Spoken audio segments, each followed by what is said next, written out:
देखो बच्चों, आज और कल 2 दिन जो है गुप्त काल के बारे में पढ़ाया जाएगा। ठीक है।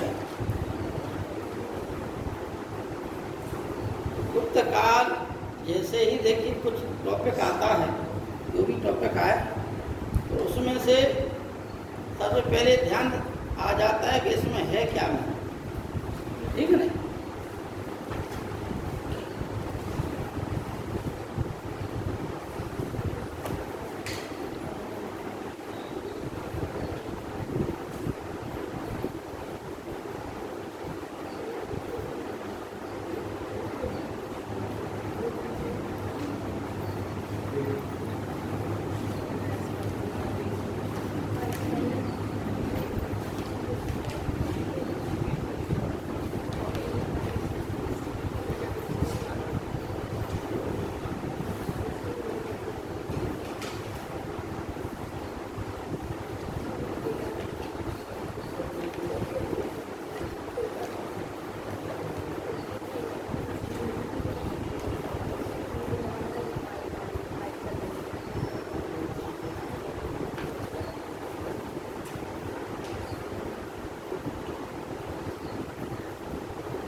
के बारे में पढ़ना है। ये गुप्त शासक है।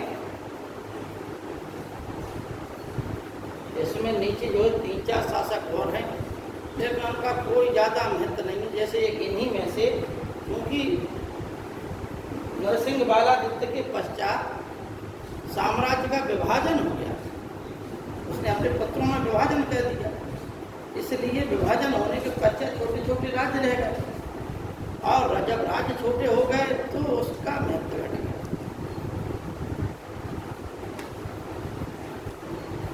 एक इन्हीं में से एक शासक था भानुगुप्त। ठीक है नहीं। अच्छा, यहाँ जो है चंद्रगुप्त 319 ईसा।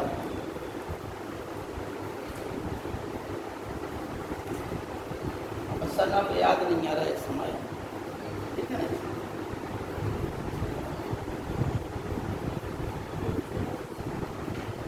पढ़ा है चंद्रगुप्त वंश के बारे में।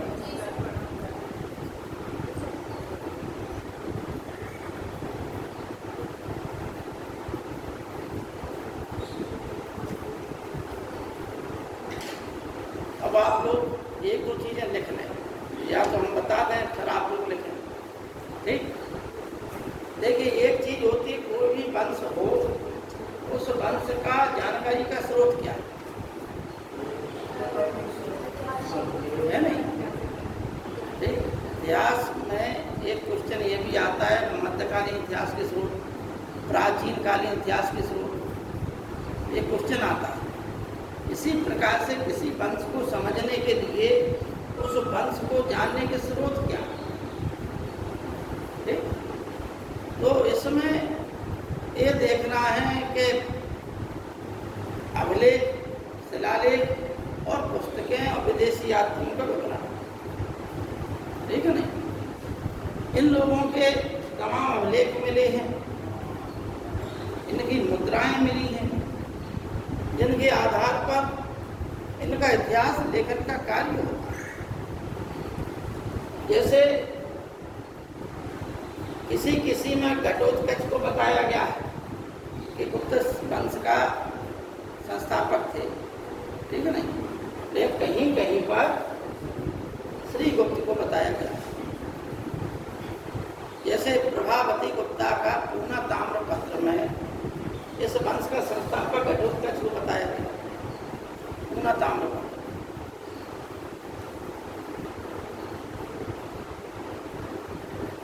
इस वंश का वास्तविक संस्थापक चंद्रगुप्त प्रथम। लेकिन इनके संबंध में अनेक मत। कुछ लोग बताते हैं कि यह वैश्य थे, गुप्त लोग। ये लोग पटना के आसपास के रहने वाले थे। कुषाणों के समय यह जो है उनके सामंत रहे। कुषाण वंश हमने पढ़ाया था वो, कुषाण वंश के शासन काल में यह उनके सामंत रहे। लेकिन जब स्थिति देखी तो इन्होंने अपना प्रभाव क्षेत्र बढ़ा लिया और पहला व्यक्तिगत रूप से जो राजा की उपाधि धारण की, जिसने महाराजा धीराज की उपाधि धारण की, वह था चंद्रगुप्त। चंद्रगुप्त प्रथम ने की पत्नी का नाम था कुमार देवी, जो कि लिच्छवी राजकुमारी थी। ठीक है नहीं? इस वजह से अच्छे वंश में जन्म होने के कारण राजनीतिक प्रभुत्व से लिच्छवी, ये भी कहा जाता है कि लिच्छवी राज्य जो है का भी अधिकार क्षेत्र से मिल गया, इसलिए इसका राज्य क्षेत्र विस्तृत हो गया। और कुमार देवी के कोई भाई था नहीं, क्योंकि अभिलेखों में समुद्रगुप्त को लिच्छवी दौहित्र कहा गया। क्या कहा गया? लिच्छवी दौहित्र। लिच्छवी दौहित्र का मतलब होता है, दौहित्र का मतलब होता है नाती। पुत्री के पुत्र को बोलते हैं दौहित्र। ठीक है नहीं? पुत्री के पुत्र को क्या बोलते हैं? दौहित्र। ठीक? तो समुद्रगुप्त कौन था? समुद्रगुप्त कुमार देवी का पुत्र था। पिता कौन था? चंद्रगुप्त प्रथम। और इसे सिक्कों में या अभिलेखों में क्या बताया गया? प्रयाग प्रशस्ति में ही बताया गया क्या? लिच्छवी दौहित्र। ठीक? लिच्छवी दौहित्र बताया गया। अतः इस बात से यह सिद्ध होता है, देखिए आपको बता दें, शास्त्रों के अनुसार यह बात सिद्ध है कि यदि किसी व्यक्ति के पुत्र नहीं, तो पुत्री है, तो उस पुत्री का पुत्र जो है दो वंशों का उत्तराधिकारी है।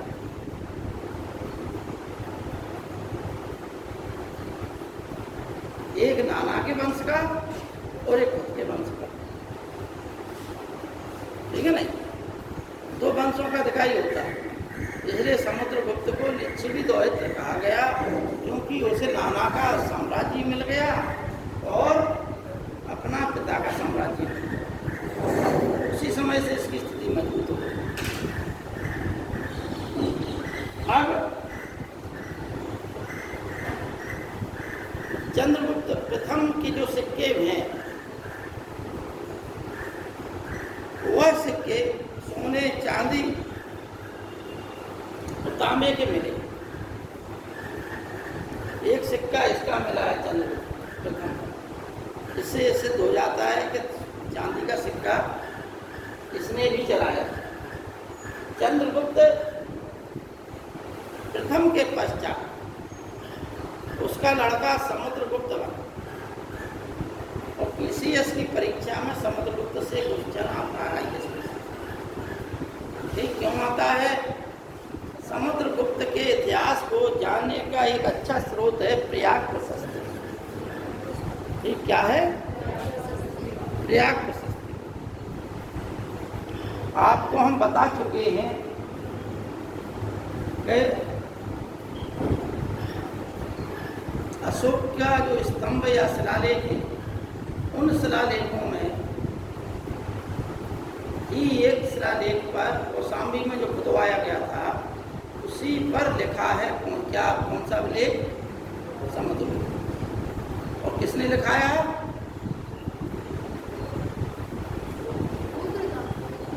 हरिसेन। जो उसका संधि विग्रह था। ठीक है नहीं? और कुमारा मात्र था। वो 2-3 पदों पे था। गुप्त काल में एक चीज और है कि मौर्य काल और गुप्त काल में अंतर ये है कि इस काल में अधिकारी कम थे। एक ही अधिकारी को 2-2, 3-3 पद दे दिए जाते थे। अच्छा, और एक ही वंश के थे ये सब। मत्स्योत प्रशस्ति जिसने लिखी वत्स भट्टी, वो भी इन्हीं के वंश का था, हरिसेन के वंश का। तो ये 3-4 नाम इकट्ठे हैं, नाम हमें ध्यान नहीं आ रहा है इस समय, ठीक है। तो समुद्रगुप्त ने की प्रयाग प्रशस्ति से ही उसकी दिग्विजयों की जानकारी होती है, और उसने जो सिक्के चलाए उनकी जानकारी। इसने 6 या 5 प्रकार के सिक्के चलाए, ठीक है नहीं। कोई वीणा वादक है सिक्का, कोई व्याघ्र निहंता है, कोई धनुधारी प्रकार का है, कोई पर्यंक प्रकार का है, कोई वो है अश्वारोही मतलब अश्वमेघ यज्ञ वाला सिक्का। इस प्रकार 5-6 सिक्के चलाए इसने। लेकिन प्रयाग प्रशस्ति संस्कृत भाषा में चंपू शैली में लिखी गई।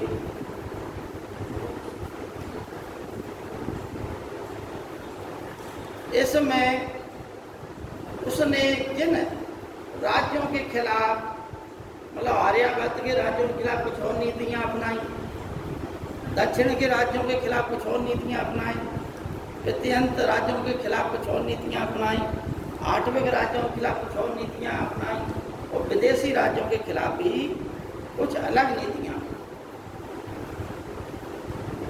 ठीक है नहीं, अलग अलग नीतियां अपनाई।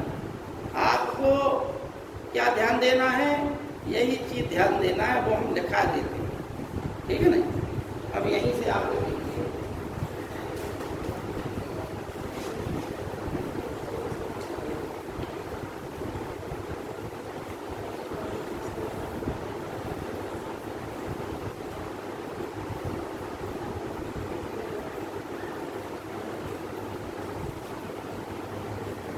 बताइए सरकार कितना रुपए खर्च कर रही है इस योजना में, हर जिले में कर रही है। उत्तर प्रदेश कितने जिले हैं इस समय? 75।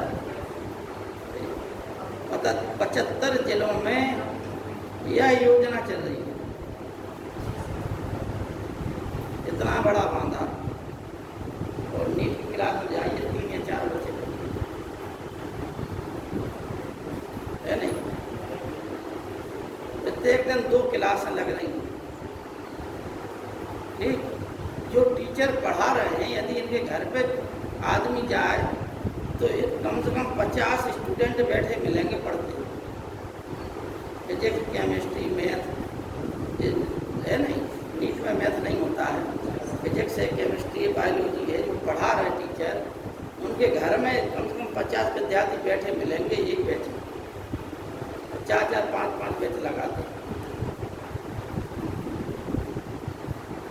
ये स्थिति है देश।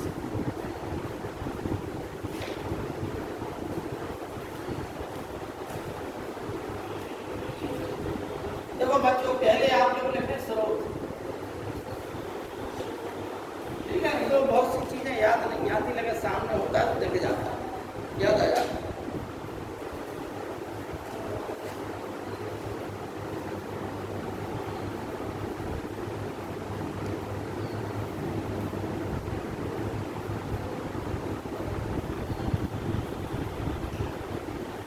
पहला लेकिन देवी चंद्रगुप्तम, तो इसके लेखक हैं विशाखदत्त।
तो अपने साहित्य की चीजें लिखा, ठीक है ना। अब आप देखिए अगले दिन क्या लिखना है आपको, या प्रशस्ति।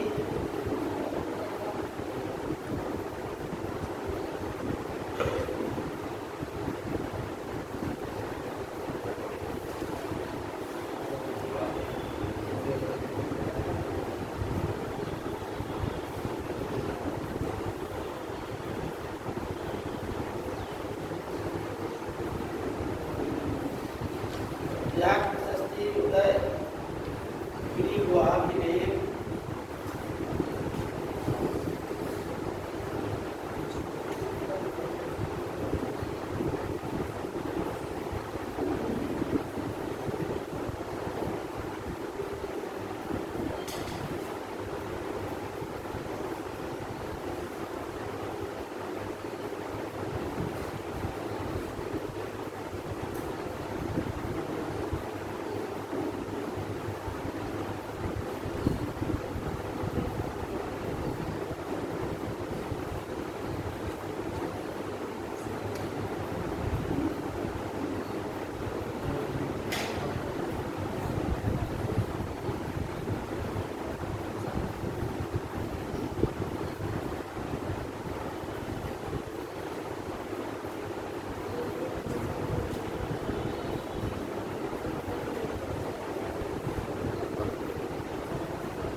विष्णुगुप्त जो है अंतिम गुप्त शासक था।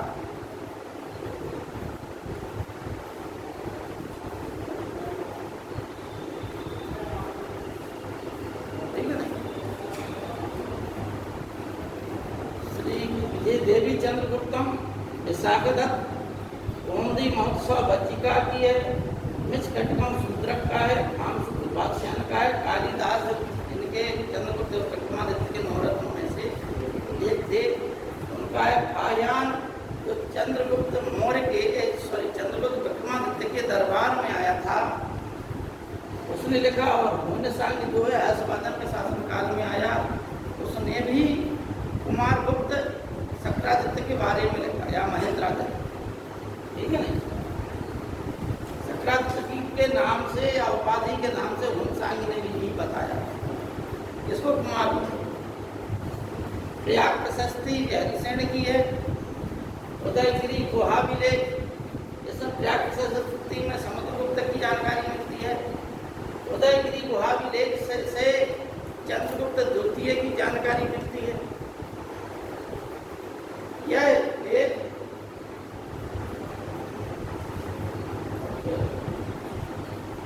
वीरसेन सेव ने, क्योंकि उसका सेनापति था, उसने लिखवाया वीरसेन सेव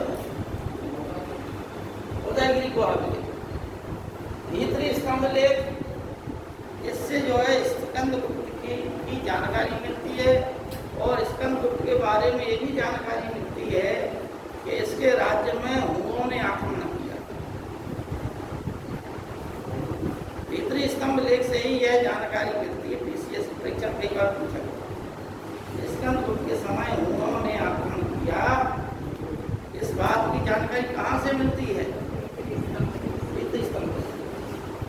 जूनागढ़ अभिलेख, इसके बारे में कई बार बता चुके हैं। रुद्रदामन का जूनागढ़ अभिलेख है, उसी अभिलेख पर इसका स्कंदगुप्त का भी लेख है। जब सुदर्शन झील के बांध में दरार आ गई तो उसका पुनर्निर्माण करता। सिक्के, स्वर्ण सिक्के को दीनार कहा जाता था, 10 सिक्के को रूपक या रुपयक कहा जाता था, काम एक सिक्के को मासक कहा जाता। ठीक, लेकिन जो सामान्य व्यापार होता था वो कोणियों में होता था। आप मार्केट जाना है तो सिक्के लेके नहीं जाना, कोणियों में चीजें खरीदी जाती, ठीक है नहीं। ये बड़े व्यापार के लिए थे। अच्छा, 2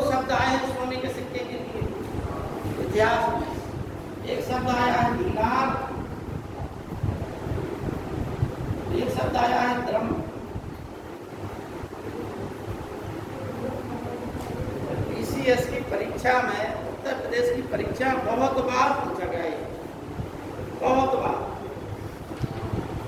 मतलब हर 2-3 साल में रिपीटेड क्वेश्चन है। क्या पूछा जाता है? बेटा मोबाइल देखते रहना, नहीं बंद हो जाए, है नहीं? क्वेश्चन क्या पूछा जाता है?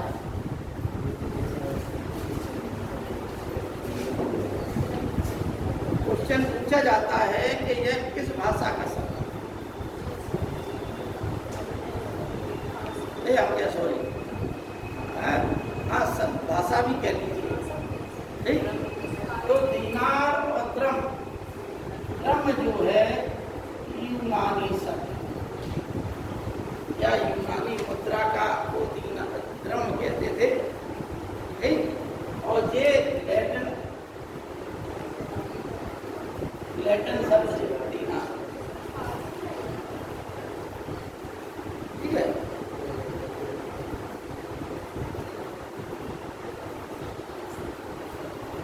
भारतीय इतिहास में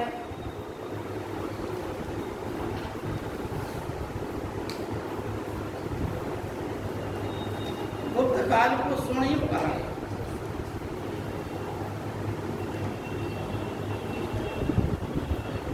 क्यों कहा गया? क्योंकि एक शब्द बहुत अच्छा आया है इस काल के लिए, बृहत्तर भारत। क्या शब्द आया है? बृहत्तर भारत, यानी भारतीय संस्कृति का, एक बौद्ध धर्म का प्रचार प्रसार विदेशों में होगा, जैन धर्म का प्रचार प्रसार होगा, लेकिन गुप्त काल में हिंदू धर्म या वैष्णव या जो सनातन धर्म है इसका प्रचार प्रसार, और यह जो है अनेक देशों में फैल गया। जैसे इंडोनेशिया है, थाईलैंड है, बर्मा है, इन देशों में, सब देशों में क्या है, मंदिर बन गए, उनके देवी देवता हो गए, और अनेक लोग, भारतीय लोग गए वहाँ, बस गए, वहाँ राज्य करने लगे। कंबोडिया है, अनेक देश ऐसे थे जो समुद्र किनारे हैं, भारत के आसपास हैं, अंडमान निकोबार द्वीप समुद्र उस तरफ को हैं। उन देशों में हिंदू धर्म संस्कृति का प्रचार प्रसार होगा, और ऐसे ही सबको मिलाकर क्या होगा, बृहत्तर भारत का निर्माण, ठीक है।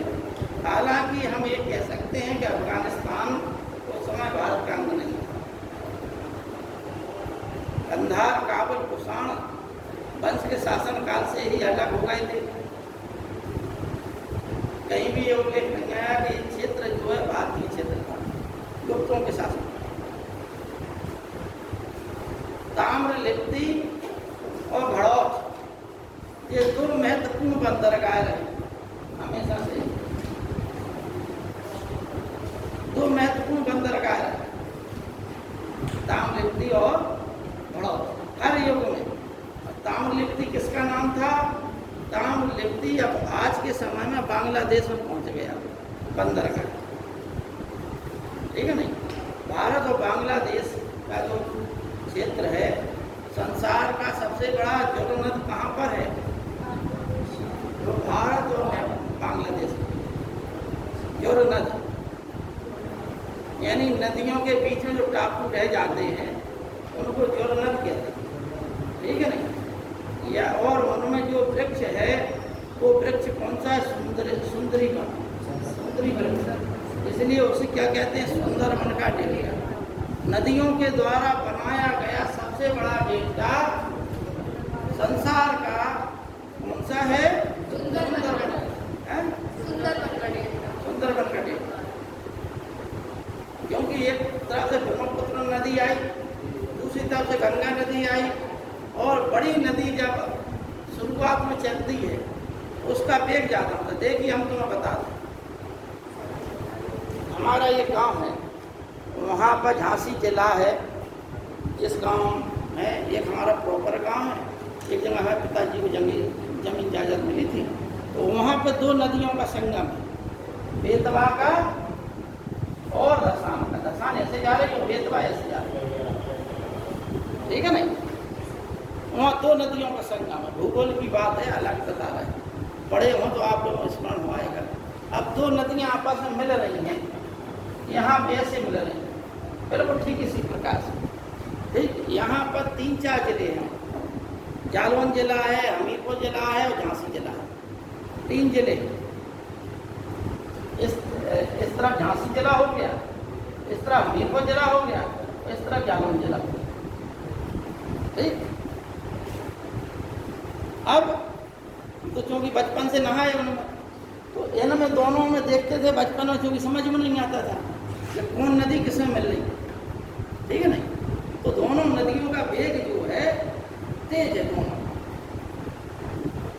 और बहुत समय तक हम पढ़ते रहे लेकिन जानकारी नहीं मिल पाई। बाद में जानकारी हुई, एक नदी का दूसरी नदी में हम पढ़ते विलय हो गया। गंगा में यमुना का हो गया, यमुना में बेतवा चंबल का हो गया, है नहीं। गंगा में अनेकों सोन नदी, गंडक नदी, कोसी नदी, ये सब नदियाँ मिलती चली जा रही, ठीक। मतलब है ना, ये समझ में नहीं आ रहा कि इन नदियों का विलय हो रहा, तो ये कैसे मान लिया जाए किस नदी का किस नदी में विलय हो रहा, एक प्रश्न आता था, ठीक। बाद में भूगोलिक वालों ने बताया कि दो नदियों की धारा देखने से जिस नदी का वेग ज़्यादा हो और जिस नदी का वेग थोड़ा कम हो, तो वे ज़्यादा वेग वाली नदी में कम वेग वाली नदी का विलय माना, ठीक है नहीं। धसान भी अपने वेग से आ रही, बेतवा भी वेग से जा रही, लेकिन बेतवा का वेग ज़्यादा है, ठीक। और दूसरी बात है कि बेतवा अपने मार्ग से सीधी जा रही और धसान आगे मिल रही। एक ये भी पॉइंट है दूसरा कि भाई ये नदी सीधी जा रही, ये नदी जो है वे ऐसी जा रही, इसमें मिल रही, तो धसान ही तो मिली बेतवा, है नहीं। इस प्रकार से इन चीज़ों की भी जानकारी कभी कभी हो जाती है। अब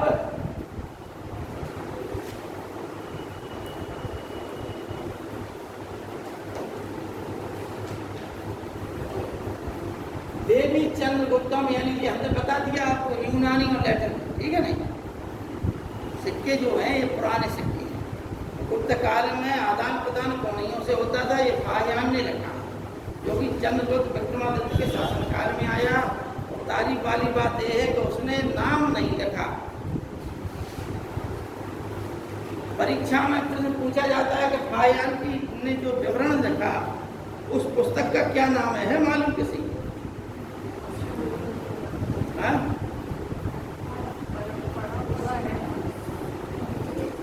देखिए, फाहियान ने लिखा है तो फा से लिखा है, फा नाम है तो फा से जोड़ दीजिए, ओ क्यू ई, ठीक है नहीं,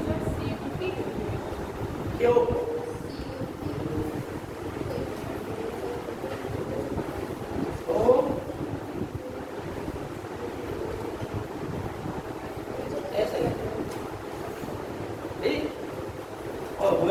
किताब का नाम है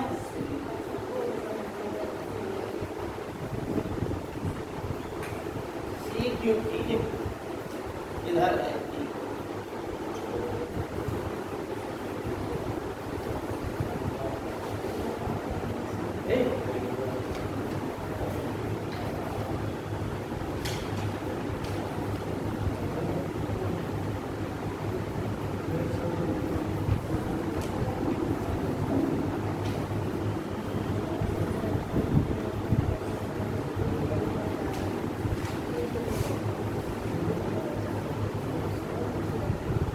बच्चों। हमने जैसे बताया कि प्रभावती गुप्ता के जो ताम्रपत्र मिले हैं, कौन कौन? पूना ताम्रपत्र और रिद्धपुर ताम्रपत्र।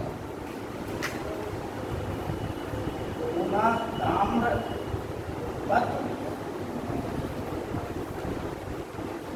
रिद्धपुर ताम्रपत्र, इन दोनों में यह बताया गया इस वंश का प्रथम शासक घटोत्कच था, ठीक। पूना चूंकि यह जो है चंद्रगुप्त विक्रमादित्य की पुत्री थी और चंद्रगुप्त विक्रमादित्य का जो है नाग वंशी कन्या कुबेर नागा से विवाह हुआ था। कुबेर नागा और चंद्रगुप्त विक्रमादित्य की संतान थी प्रभावती गुप्ता, जिसका विवाह जो है वाकाटक वंश में रुद्रसेन द्वितीय के साथ हुआ। लेकिन रुद्रसेन द्वितीय की मृत्यु हो जाती है, हमने बताया था आप लोगों को, वाकाटक वंश में रुद्रसेन द्वितीय की मृत्यु हो जाती है। तो उसके प्रभावती गुप्ता के 2 पुत्र रहते हैं, कौन कौन? दिवाकर सेन और दामोदर सेन। तो दिवाकर सेन जो है एक्सपायर हो जाते हैं बाल्य अवस्था में। दामोदर सेन जो है प्रवर सेन द्वितीय की उपाधि धारण करके गद्दी पर बैठ जाते। वो है उसने एक राजधानी बनाई जिसका नाम रखा प्रवरपुर, और उसने एक ग्रंथ लिखा जिसका नाम था सेतुबंध। सेतुबंध प्राकृत भाषा में लिखा गया और उसकी भाषा शैली जो कुछ कमियां थी उस कमी को किसने सुधारा? कालिदास। कालिदास क्योंकि इनके राज दरबार में थे।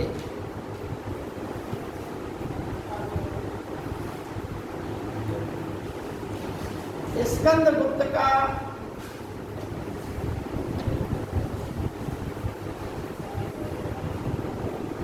सुफिया लेख स्कंदगुप्त का है,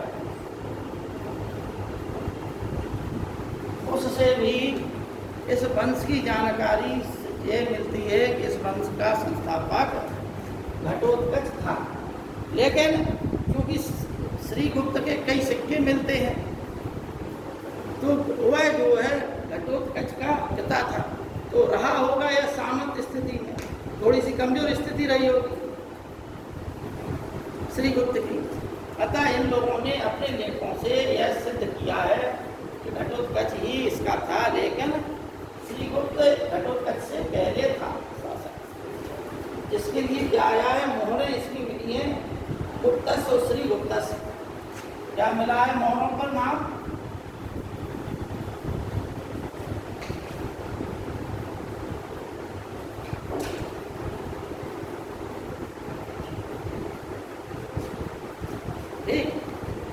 इनका जो राज चिन्ह था वो था गरुड़।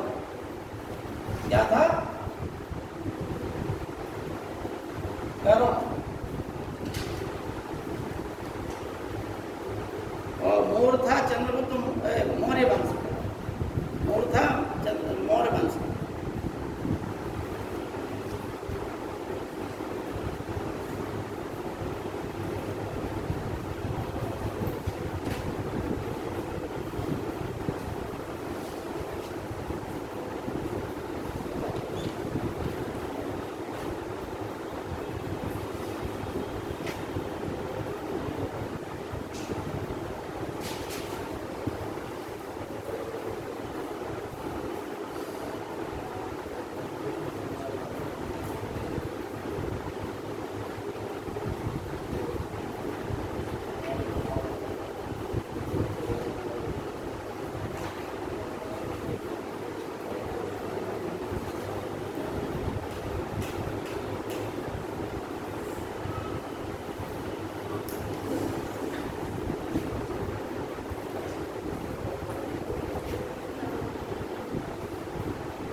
चंद्रगुप्त प्रथम के बारे में यही लिख लीजिए कि इसके जो सिक्के पाए गए उसके पृष्ठभाग पर देखिए एक सिक्का है, मान के चलिए आप लोगों के पास सिक्का है, किसी के पास है? हाँ दिखाइए।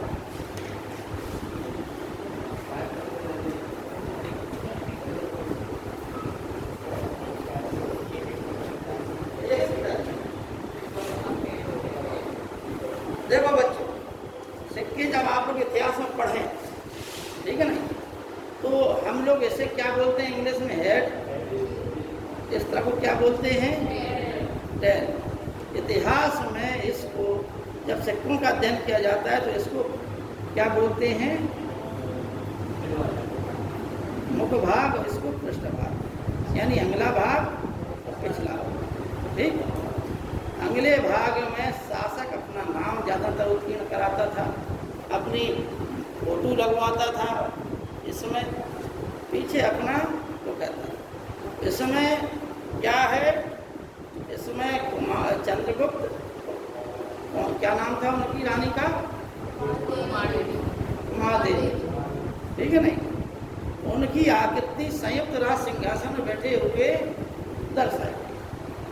ठीक है, तो इतना आपको समझ लीजिए। दो भाग होते हैं।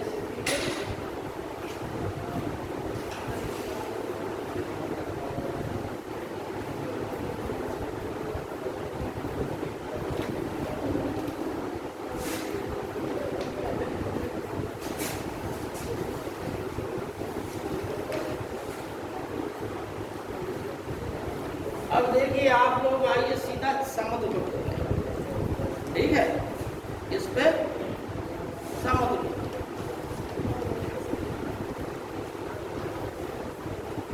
समुद्रगुप्त ने देखो समुद्रगुप्त के बारे में जो जानकारी है वो ये है कि प्रयाग प्रशस्ति से उसकी विजयों का उल्लेख मिलता है, उसके सिक्कों से उसके अश्वमेध यज्ञ की जानकारी मिलती है।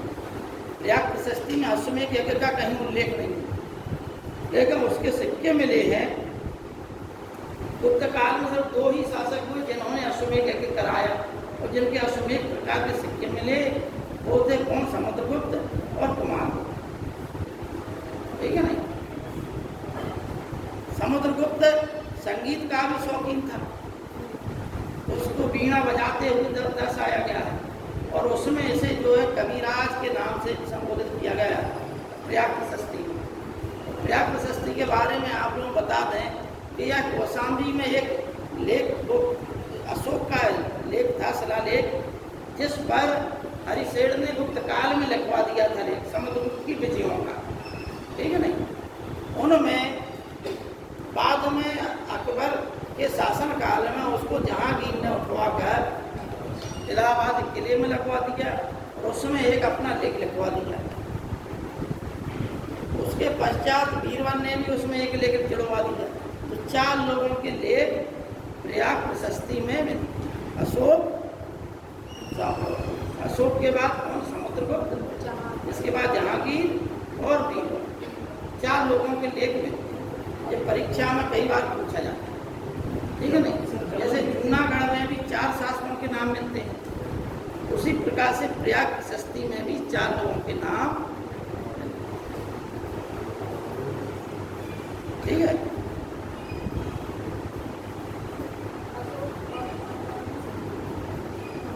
अशोक का लेख, समुद्रगुप्त का, समुद्रगुप्त की प्रशस्ति है। ठीक है ना, और जहांगीर का लेख और बीरबल का लेख।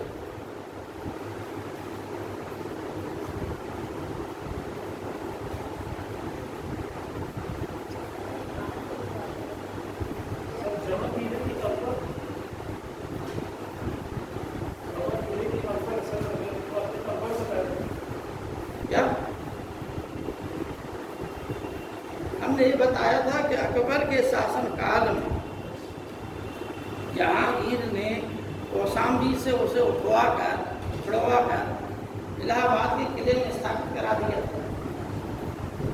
ठीक है, और वहाँ पर अपना एक लेख लिखवा दिया था। अब देखिए समुद्रगुप्त को हम जो है भारत का नेपोलियन कहते हैं। ठीक, क्योंकि स्कंदगुप्त ने कहा है, हम लोग नहीं कहते बल्कि स्मिथ कह गए थे। विंसेंट स्मिथ एक इतिहासकार थे, उन्होंने कहा था कि भारत का नेपोलियन किसको? समुद्रगुप्त। भारत का शेक्सपियर कौन? कालिदास। भारत का आइंस्टीन कौन? नागार्जुन। है नहीं, भारत का भारत का बिस्मार्क चाणक्य। है नहीं, ऐसे ही मतलब ये इतिहास के नाम। ठीक है नहीं, उसी प्रकार the grand old man of India. हाँ, तो इंग्लैंड में कौन था? भाई इंग्लैंड में थे एक ग्रैंड ओल्ड मैन, उनके नाम पर ही दादा भाई नौरोजी को वही नाम दे दिया गया। ग्लैडस्टन थे, उनको कहा जाता था the grand old man of England. तो यहाँ भारत में जो पारसी थे दादा भाई नौरोजी, ठीक है नहीं, पारसी तो आप सब लोग परिचित ही होंगे। पारसी कौन थे?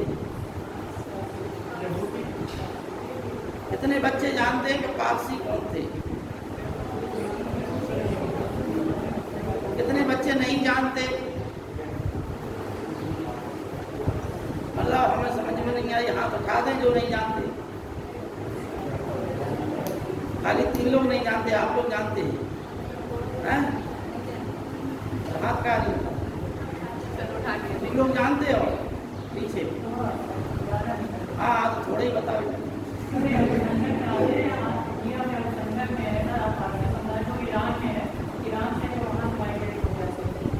हाँ, ये सही बताया, थोड़ा कुछ नहीं बता दिया है नहीं भाई। ऐसा है कि ईरान में एक समय जरथुस्त्र धर्म था। ईरान का नाम पर्सिया था उस समय, ठीक है नहीं, वहाँ पर जरथुस्त्र धर्म चलता। अहुर मजदा जरथुस्त्र धर्म के सबसे बड़े देवता थे।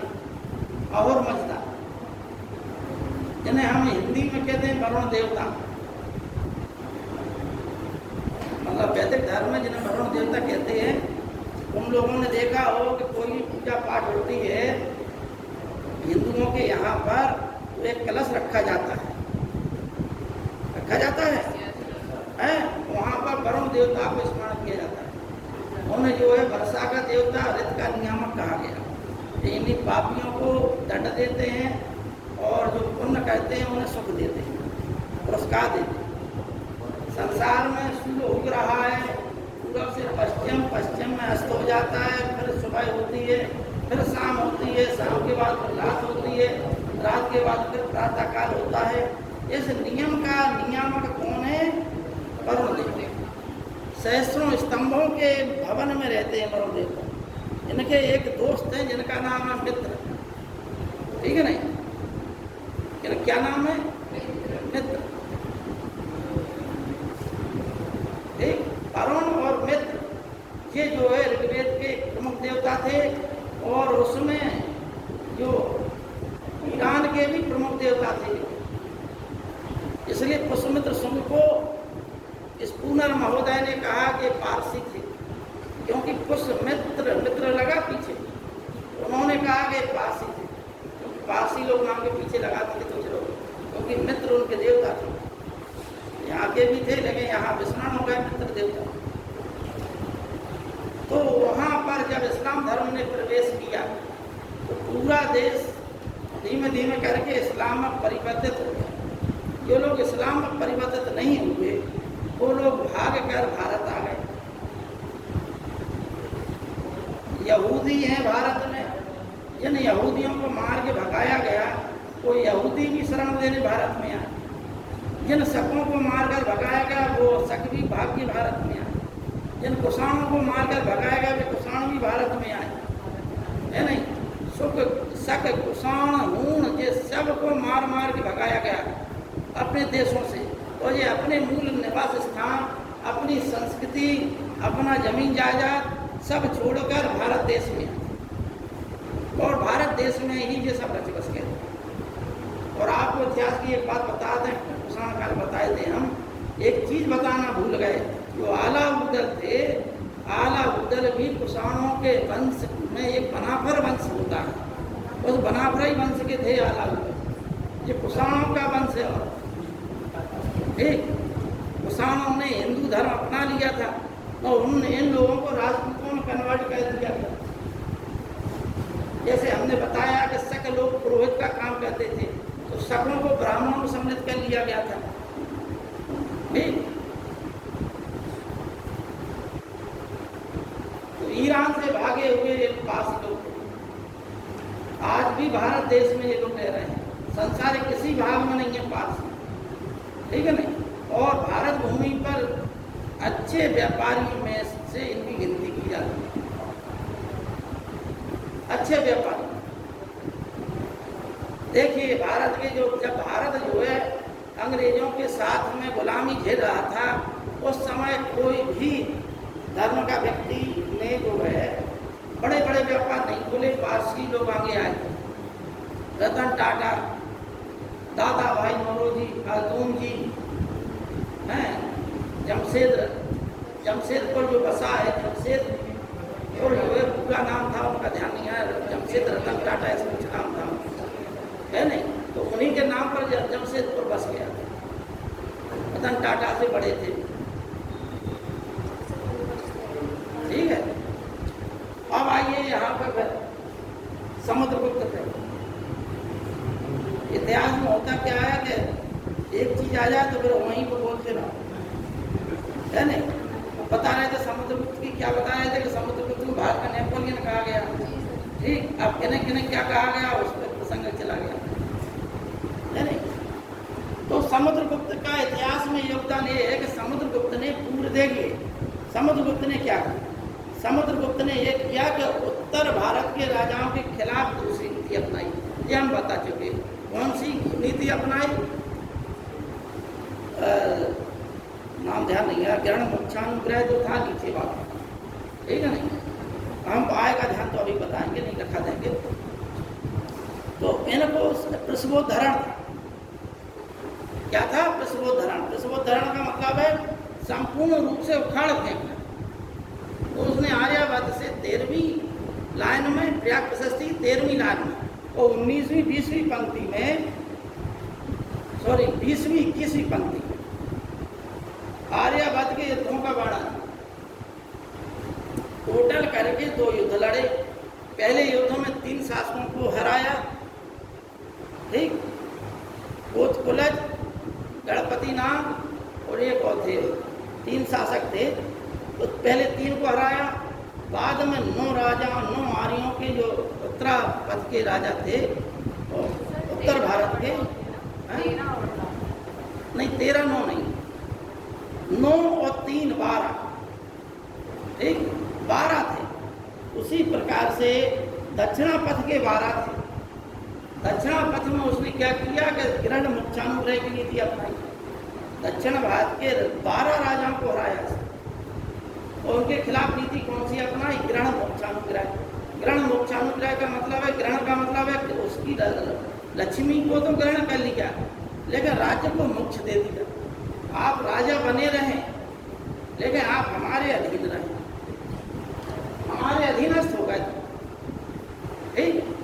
उसी प्रकार से इसने जो है एक थी कौन सी, 8 राज्यों के 21वीं है, इन्हें जो है अपना दास बना के छोड़ दिया, परिचार की करते, ठीक। अब इसके पश्चात आधा सीमावर्ती। तो सीमावर्तियों के खिलाफ इसने क्या किया? सर्व कर दानाज्ञाकरण प्रणाम, यानी सब प्रकार के दान देना, प्रणाम करना, तो राजा की दास्ता स्वीकार कर लेना, राजा के दरबार में आके जी हुजूरी करना। ये किसके साथ किया? जो सीमावर्ती राज्यों के खिलाफ किया, ठीक। विदेशी शक्तियों के साथ 23वीं 24वीं पंक्ति में उठेंगे, विदेशी राज्यों के खिलाफ। इसमें क्या था? विदेशी राज्यों के खिलाफ क्या नीति अपनाई उसने? आत्मनिवेदन कन्योपासन, यानी अपना निवेदन करना और कन्या का दान देना राजा को, ये इसकी नीतियां थी। इसमें फिर बाद में कुछ विदेशी और भी हैं, जैसे आदि सर्वद्वीपवास भी, ये दक्षिण पूर्व एशिया के राज्य थे। तो इसमें आप लोग लिख लीजिए समुद्रगुप्त की दिग्विजय, यहाँ से प्रश्न आता है, समुद्रगुप्त की दिग्विजय।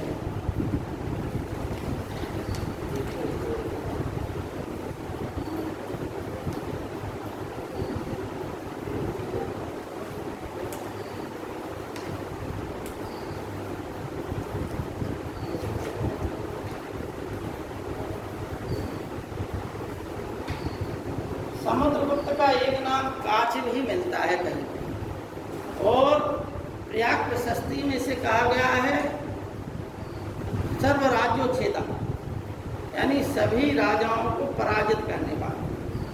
इससे कहा। ठीक, इसमें लिखिए आप लोग,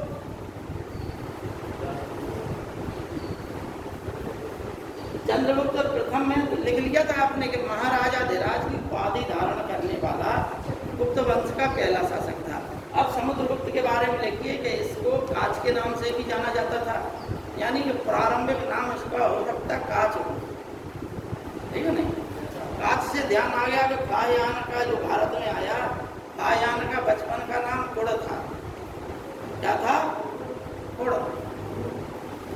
ठीक है नहीं। ऐसे लिखना आया।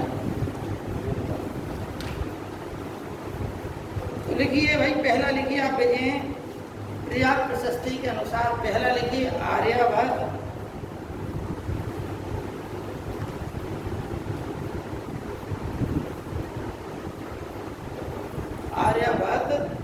की विजय।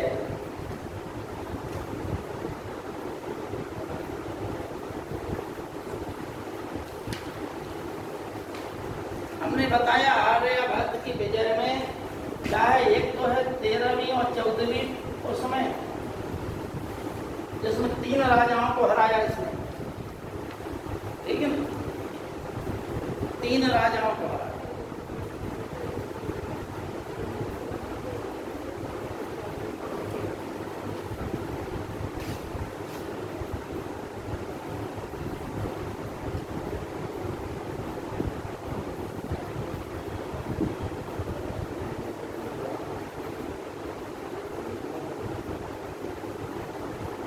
ये 3 राजा थे, अच्युत, नागसेन और कोतकुलज।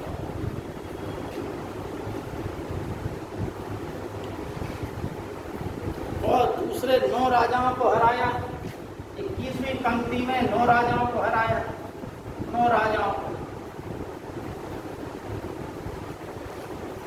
आर्यभट्ट के विरुद्ध 2 युद्ध लड़े और उसकी नीति क्या थी? पृष्ठभूधरण। नीति क्या थी?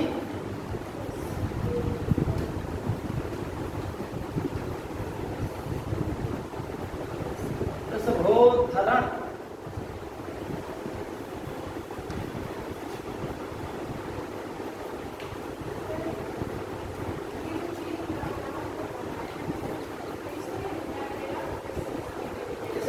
प्रशस्ति का है,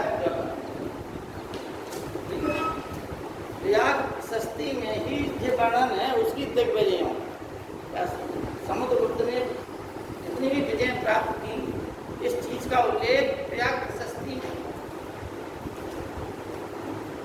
तो आर्यभट्ट की समझ में आ गई आप लोगों को? ठीक, कौन सी नीति अपनाई थी? इसको धरण की नीति, जिसका मतलब है संपूर्ण रूप से उखाड़ते। ठीक, अब आप लोग लिखिए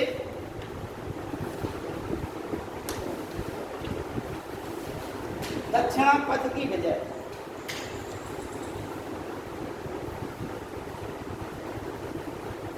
दक्षिणापथ की विजय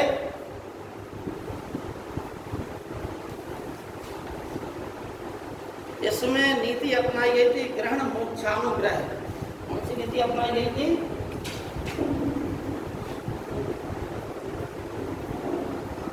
ग्रहण मोक्षानुग्रह। और 19वीं और 20वीं पंक्ति में उल्लेख है कितने राजाओं का? 12 राजा।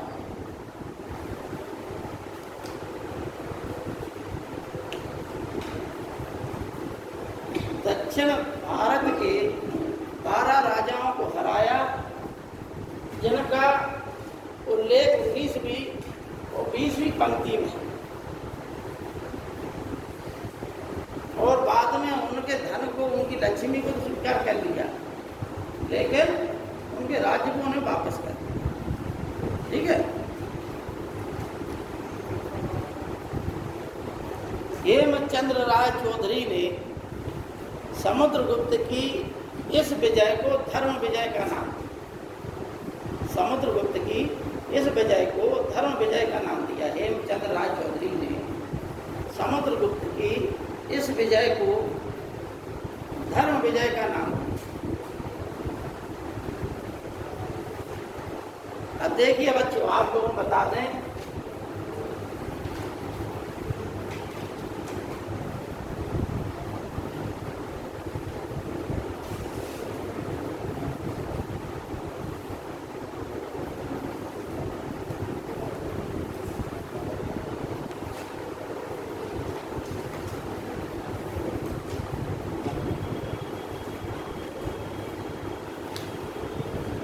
इस प्रकार का मान के चलिए भारत का नक्शा है, ठीक है नहीं?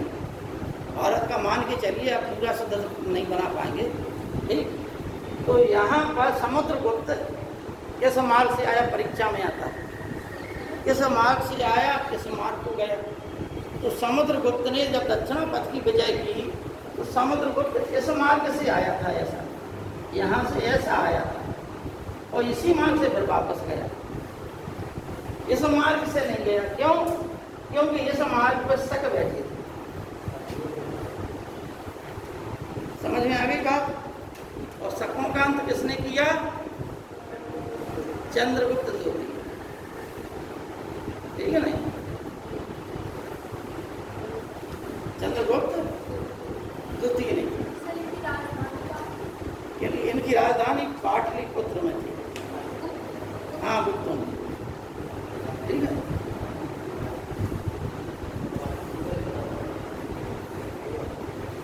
अब समुद्रगुप्त की दक्षिण नीति समझ गए। ग्रहण वृक्षानुग्रह है नीति, 19वीं 20वीं पर्याप्त प्रशस्ति की 19वीं 20वीं पंक्ति में लिखित है। 12 राजाओं को हराया। ये राजाओं के कुछ नाम हैं, जैसे बेंगी के राजा का नाम था विष्णुगुप्त, एक कांची के, हमके बेंगी कांची के राजा का नाम था विष्णुगुप्त। कभी कभार 2-4 12 में से एक आध दो का नाम पूछ लिया जाता है, ठीक है ना? तो वो आप लोग किताबों से पढ़ लीजिए, नहीं हमारे पास नोट्स है, उसका मोबाइल फोटो खींच लेना, या PDF जानता हो कोई तो हमें बता देना, हम ग्रुप में डाल, ठीक? जैसा अब लिखिए आठविक राज्यों की विजय। आठविक राज्यों की विजय, आठविक का मतलब होता है जंगली, जंगली होता है। आठविक राज्यों का मतलब क्या होता है? जंगली।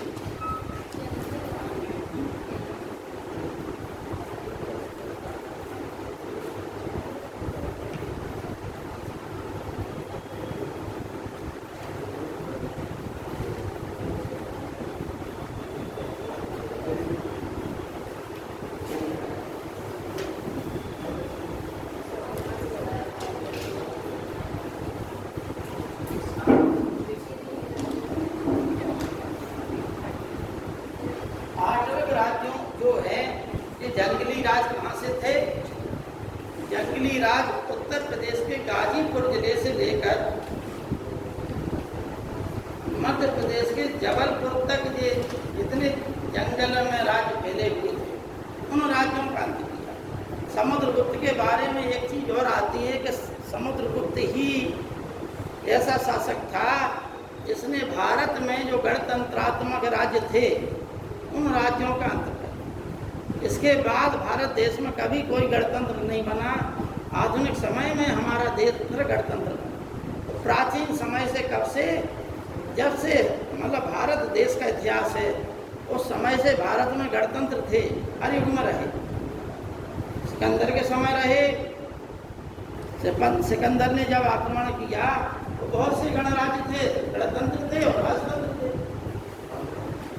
लेकिन समुद्रगुप्त ने जो छोटी मोटी शक्तियां ये बची हुई थी, इन सबको नेस्तनाबूद कर दिया और गणतंत्रों का अस्तित्व समाप्त। जैसे मालव भी गणराज्य था एक समय, और मालव गणराज्य खत्म हो गया, और जहाँ मालव रहते थे आज उसे हम मालवा कहते हैं, नहीं? मालव गणराज्य जहाँ था, आज मालव गणराज्य के नाम पर उस क्षेत्र का नाम क्या पड़ गया?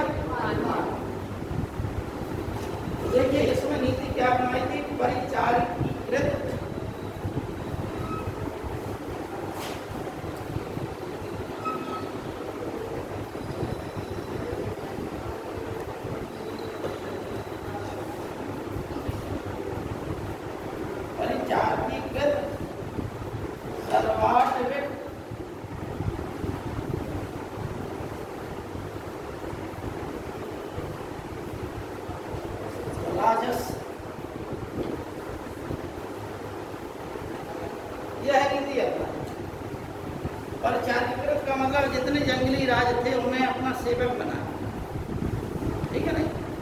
परिचारक शब्द नहीं होता, आज भी चलता है। तो इसका मतलब है कि इनको अपना सेवक बना लिया। अब आइए क्या सीमा या प्रत्यंत या सीमावर्ती, प्रत्यंत या सीमावर्ती राज्यों के खिलाफ नीति क्या थी इसकी? सर्वकर दामाज्ञाकरण, सर्वकर दामाज्ञाकरण, प्रणामागम।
आ गए।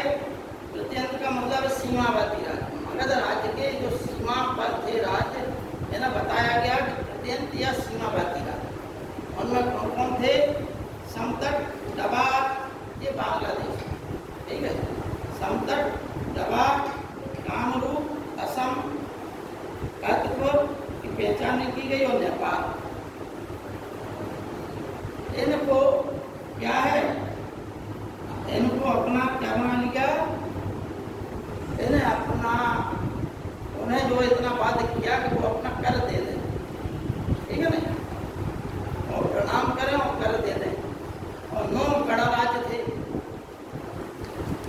9 गणराज्य कौन से थे? वही थे जो सिकंदर के समय से हम पढ़ते चले गए। मालव, अजुनायन, क्षुद्रक, राजुन, योधे, ये सभी गणराज्य थे। काक, खरपरिक, ये गणराज्यों के नाम, ठीक है ना। लिखना हो तो लिख लीजिए गणराज्यों के नाम, देखिए नाम गणराज्यों के। 9 गणराज्य थे। इन 9 गणराज्यों का अंत क्या दिया? भारत से हमेशा के लिए गणराज्य समाप्त। देखिए गणराज्यों के नाम लिख लीजिए, एक एक करके लिखिए। मालव, अर्जुनायन, दूसरा लिखिए अर्जुनायन, अर्जुनायन।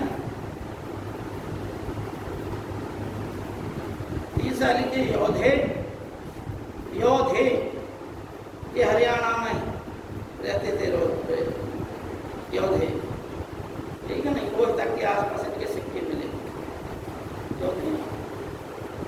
मद्रक, मद्र देश के आसपास या प्रयास मद्रक, मद्रक। आभीर, आभीर, प्राजुन, प्राजुन,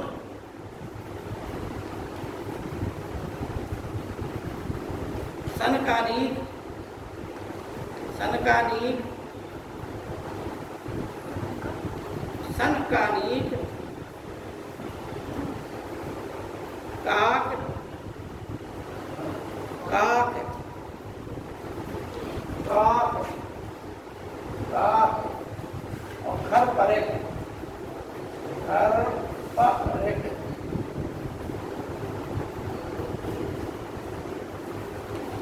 नौ गणराज्य हो गए।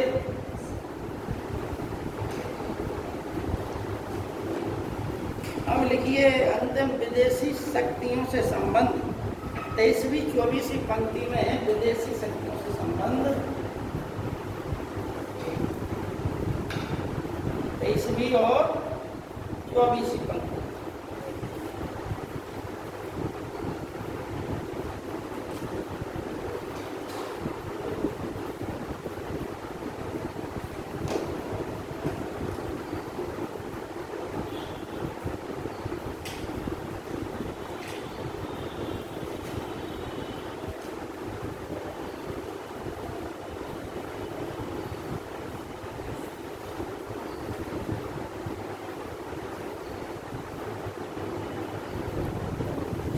खिलाफ ये नीति थी। कौन सी नीति थी? आत्मनिवेदन, कन्योपायन, याचना उपाय, सेवा।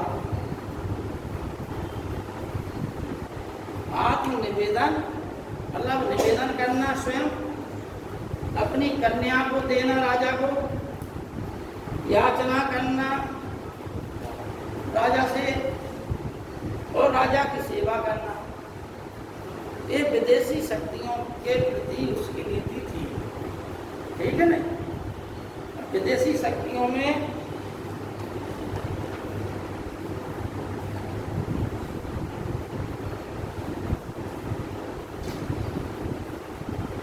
जल्दी जल्दी लिख लो बेटा, ये हो जाए ना समुद्रगुप्त का। देखिए विदेशी शक्तियों के नाम लिख लीजिए आप। पहला लिखिए देवपुत्र शाही शाहानु साहू, नहीं लग पाओ।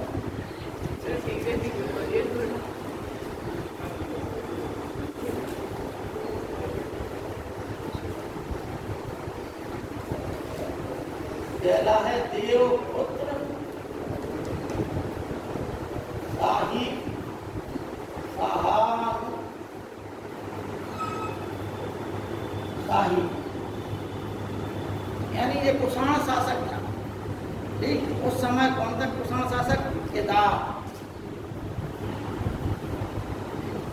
वहां पर पेशावर में राज्य कर रहा था केदार नाम।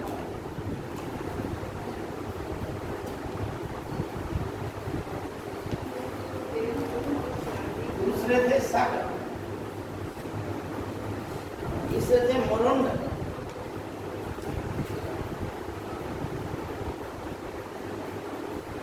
चौथे थे सिंघल,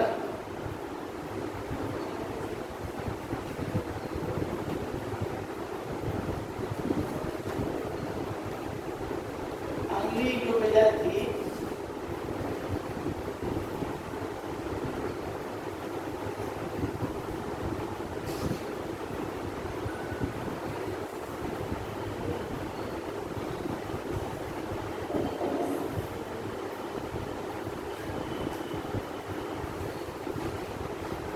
कहते हैं क्या? दक्षिण पूर्व एशिया।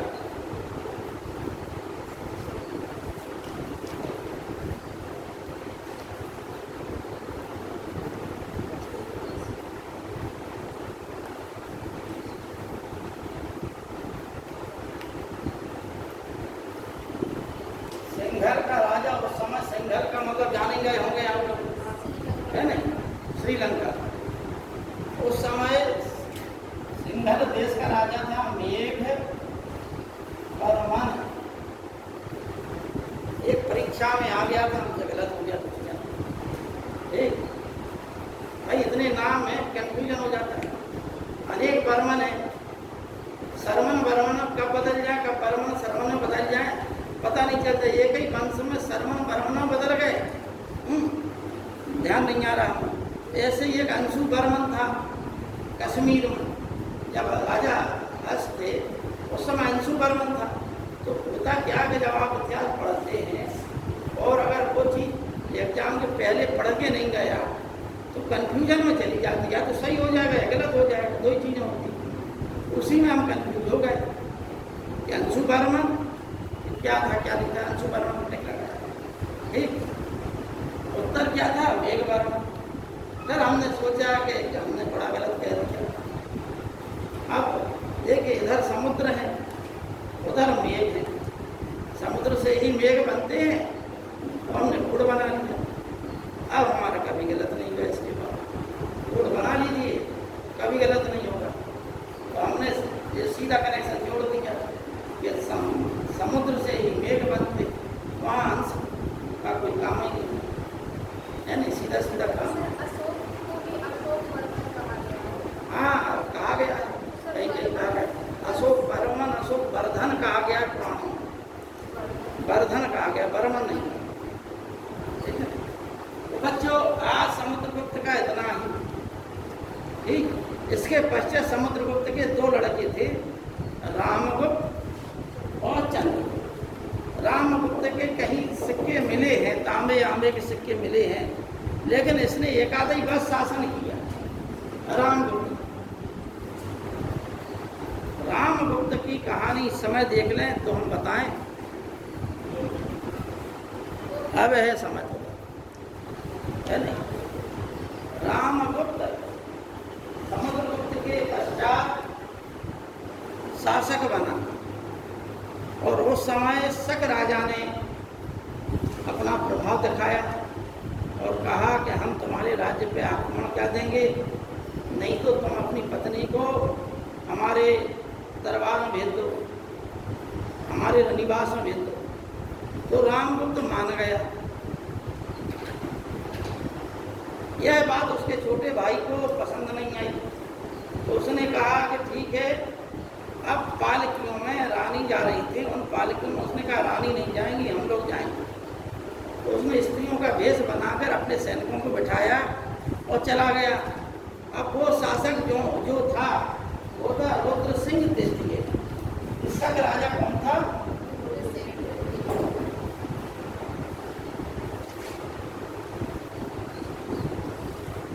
पुर्तगाली से सिंह शब्द सिंह जुड़ने लगा है नहीं।